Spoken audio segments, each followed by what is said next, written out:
today and share with you how to make my low carb baking mix. And this recipe is on my website, melissaraycarr.com.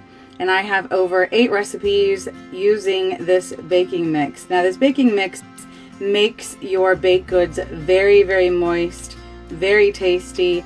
And so far I have a baked pecan pancake. I have chocolate cupcakes. Now, let me show you how this works. I have a big container. This is a recycled container that I used from some coconut oil I just cleaned out. And I'm going to go through the ingredients with you and show you how to make it. Now, I actually bought these items in bulk from Amazon. This in particular, oat fiber. I only found this on Amazon. I didn't find it anywhere else, but I went ahead and bought the big bag. You see here, it's New Naturals oat fiber, and what they've done is they've taken the husk of the oat grain and then ground it up into this flour, and this flour helps to mimic regular wheat flour by giving it kind of like a bulk, a texture, and also helps pull in moisture, so it keeps your baked goods nice and moist. So, and what I did also too, a little tip, on the lid I just wrote the recipe, so it's super easy to go ahead and make it again. And like I said, I'm using my recycled coconut oil container. So the first thing I'm going to put in is 1 cup of the oat fiber, and it's a little bit powdery, so don't breathe it in. Next will be some coconut flour. My favorite coconut flour, let me show you here, is Bob's Red Mill organic coconut flour. This is the one that I have found works great in my recipes, and it gives a really good texture. It doesn't soak up too much of the liquid like coconut flour does. So half a cup of coconut flour. Like I said, this full recipe is printable on my website, melissaraycarr.com. Just search low carb baking mix in the search bar. The third ingredient is flax seed. You can get the dark flax seed or golden flax seed, doesn't matter, but I did get the Bob's Red Mill organic golden flax seed, so that's what I'll be using today. 1/3 a cup of that. We also have some almond flour. Again, I really like Bob's Red Mill, or you can get Nature's Eats off of Amazon. That's a good brand as well. 3 tablespoons of that. I'll shake that in there.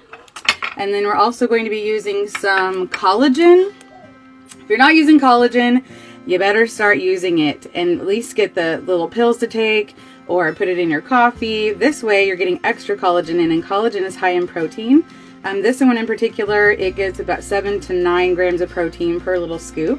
So we have 3 tablespoons of collagen. Now I like NeoCell collagen and Great Lakes collagen. I just recently got some from Vitacost. There's some from Vitamin Bounty. There's all kinds of different ones, but you actually won't be tasting in this. You'll just have the extra protein benefit. We're going to put that in there, 3 tablespoons of collagen. And then the last ingredient, kind of an odd ingredient, but it helps to mimic the wheat flour, and it's kind of a texture of holding well and not falling all apart in your baked goods, and it's called glucomannan. And it is the Now brand that I get. This whole thing will last me almost 6-7 months, because you only use a teeny tiny bit at a time, like maybe 1/4 teaspoon in a recipe at a time. It also helps mimic like cornstarch and thickening sauces. I'll use it like in my Asian dishes. Let's see, I also use it in my pot pie. You know, like when you make a roux, I'll put this in at the end to thicken it up, and it helps mimic regular flour because we're working with 100% gluten-free here.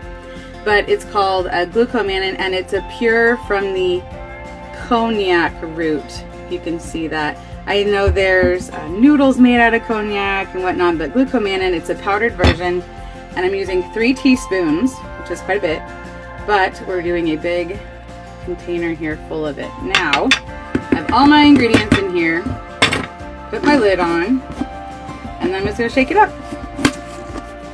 Just shake it up real good. And then I just keep this in the refrigerator. You want to do that because the flaxseed can go rancid with the oils in the flaxseed, so you want to make sure it doesn't go rancid, so I just keep it in the fridge. Now, you're wondering, okay, well, all these weird ingredients, what's the carb count? What's the info? All right, so for 1 cup of this is 9.5 grams of carbs.